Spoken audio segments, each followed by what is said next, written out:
अज़मा साहबा, क्या हुआ है मियाँ साहब को? किसने बताया उन्हें कि वो वज़ीर आज़म नहीं बनेंगे? बहुत शुक्रिया मंसूर साहब, आपने ये जो सारे सवाल और ये जो ख़बर फ्रेम की है, ये यकीनन जो एक इफ्तार हुआ था, मियाँ साहब ने मुख्तलिफ़ सहाफ़ियों के एजाज़ में जो है इफ्तार दिया था। जी। मैं चूँकि उसके पार्टिसिपेंट नहीं थी और मुझे नहीं पता कि इसके अंदर कौन सी गुफ्तगू ऑफ द रिकॉर्ड थी, कौन सी गुफ्तगू ऑन द रिकॉर्ड थी, इसमें से कौन सी गुफ्तगू को कितना ऑथेंटिक समझा जाए। इस हवाले से तो मैं इसके ऊपर कोई मज़ीद ज़्यादा कमेंट जो है वो नहीं कर पाऊँगी।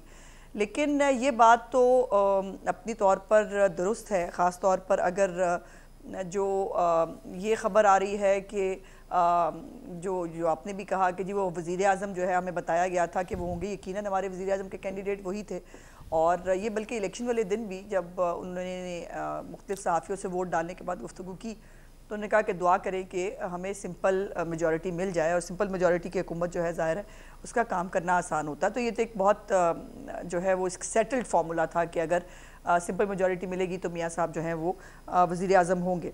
दूसरा, जहाँ तक उनका फ़रीक बनने का मामला है, तो देखिए इसमें हुकूमत का कोई लेना देना नहीं है। ये एक मियाँ नवाज शरीफ साहब के साथ जो जुल्म और ज़्यादती की गई इस सारे पनामा के केस की साजिश की आड़ में, जिस तरह से मॉनिटरिंग जज लगाकर जो है वो पूरा चीज़ों को मनूवर किया गया, पहले रद्दी की टोकरी में फेंक दिए गए पकौड़े वाले कागज़ कह के, उसके बाद उन्हीं पकौड़े वाले कागज़ों को उठाकर सिर पर लगा लिया गया और बाकायदा एक पूरी प्लानिंग के तहत उनको जो है वो रास्ते से हटाया गया।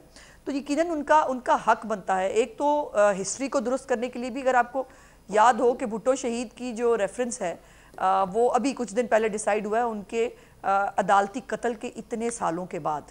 तो जो ये अदालती कत्ल होते हैं ना, इनको जो है वो तारीख में भी दुरुस्त होना होता है और अवाम के सामने भी दुरुस्त होना होता है। वो आज हो या कल हो, जल्द ब देर उसको होना होता है। सो इसलिए ये उनका हक है कि वो अपनी तारीख की दुरुस्ती के लिए और जो ज़्यादती और जुल्म उनके साथ हुआ उसको जो है वो ऑन रिकॉर्ड दुरुस्त कराने के लिए वो अगर फरीक बनना चाहें तो ये उनको बिल्कुल उनको हक है, उनको बनना चाहिए।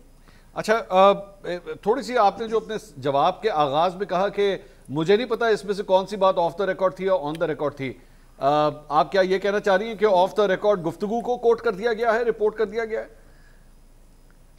मुझे नहीं मालूम ना। देखिए, मैं तो ये तो कह रही हूँ कि ऑफ द रिकॉर्ड आप साफ़ी हैं, आपको बेहतर पता है कि जब आप बैठे हुए गुफ्तगू कर रहे होते हैं उसमें से ऑफ द रिकॉर्ड गुफ्तगू बहुत सारी होती है जो हम आपस में करते हैं। और ये एक इफ्तार पार्टी थी, इसके ऊपर मुझे नहीं मालूम कि मियाँ साहब ने कोई गुफ्तगू ऑफ द रिकॉर्ड की है, ऑन द रिकॉर्ड की है, और वो गुफ्तगू जो है वो जैसे प्रिंट हुई है वो हुई है। आपको ये पता है ना खबर किसने दी है? आप जानती है ना खबर किसने दी है? सीनियर सहाफ़ी हैं सलमान गनी साहब, उन्होंने दी है। अब सलमान गनी साहब पूरा लाहौर जानता है कि वो मियाँ साहब के काफी करीबी हैं, तो उनकी इजाजत के बगैर या मिस कोट मैं नहीं समझता कि वो उन्होंने किया होगा। नहीं, मैं ऐसा मिसकोट की तो बात ही नहीं कर रही। मैं तो ये कह रही हूँ क्योंकि मैं वहाँ मौजूद नहीं थी, नंबर 1। अच्छा। दूसरा ये है कि आप जब गुफ्तगू कर रहे होते हैं तो कई दफ़ा आप जो है वो ये कह देते हैं, ये कई दफ़ा मेरी आपकी जब गुफ्तगू होती है मैं बहुत सारी चीज़ों आपको कहती हूँ ना, मंसूरी ऑफ द रिकॉर्ड है, और कई दफ़ा मुझे याद भी नहीं रह सका। आप नहीं कह सकते कि ये ऑफ द रिकॉर्ड है या ऑन द रिकॉर्ड है। पर जो भी है, मैं समझती हूँ कि मियाँ साहब ने जो भी कहा उसके ऊपर यकीनन उनके पास जो गुफ्तगू एज इट इज़ अगर जो दुरुस्त है तो उनके पास हर चीज़ की जवाब भी होगा, हर चीज़ का जो है वो चीज़ें भी होंगी। लेकिन वो एक लूज कैनन नहीं है ना कि मतलब जो दिल चाहा बोल दिया, नहीं देखा कि इसके साथ जो है वो इसके कॉन्सिक्वेंसेस क्या होंगे, इसको भी पकड़ लो, उसको भी गिरा दो, इसकी भी पकड़ी उछाल दो।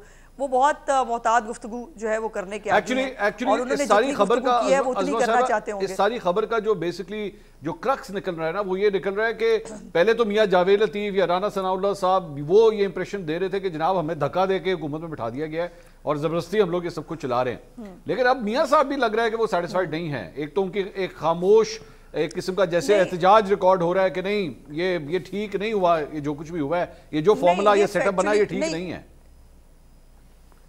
नहीं, देखो फैक्चुअली तो ये करेक्ट है ना मंसूर, इसमें गलत क्या है? देखिए किसी भी एक स्प्लिट मैंडेट आया और उस स्प्लिट मैंडेट में किसी भी एक पार्टी के पास सिंपल मेजॉरिटी नहीं थी। किसी भी दो जमातों को मिलकर जो है हुकूमत बनानी थी या री इलेक्शन की तरफ जाना था। अब जो है वो पीपल्स पार्टी जो है उसने कोशिश की कि पीटीआई उनके साथ बात कर ले। पीटीआई पहाड़ पे चढ़ी होती है हमेशा। उन्होंने कहा जी हम बात करने के लिए तैयार नहीं है। हमारे जो प्राइम मिनिस्टर साहब अभी हैं उन्होंने भी ऑफर किया, उन्होंने कहा जी अगर पीपल्स पार्टी और पीटीआई मिलकर बनाए तो हम अपोजिशन में बैठेंगे। बट चूंकि पीटीआई जो है वो हमेशा की तरह उन्होंने निजाम को तलपट करने के बारे में कुछ ना कुछ साजिश करनी होती है। सो अब जो है हमारे पास और क्या ऑप्शन था कि पीपल्स पार्टी और पीएमएलएन जो है वो मिलकर हुकूमत बनाए। और हमें हुकूमत बनानी पड़ी क्योंकि ये मुल्क हम सबका है ना।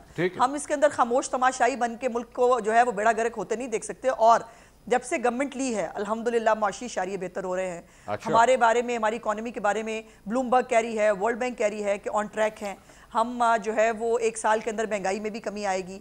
हमारी जो है वो डॉलर की कीमत जो है वो भी उसके अंदर भी कमी आएगी। रुपया जो है वो मुस्तहकम होगा। तो ये तमाम चीज़ें, स्टॉक एक्सचेंज पाकिस्तान की तारीख की हिस्ट्री की जो है वो बुलंद तरीन सतह पर है। तो ये तमाम चीज़ें तो जाहिर है ये बहुत सारी कॉस्ट पे करने के बाद जो है ये आपको इस मेहनत के साथ ये करना पड़ता है। अब वो बातें कर रहे हैं हमें जिन्होंने पहले भी कख नहीं किया था, उन्होंने अब भी कख नहीं करना।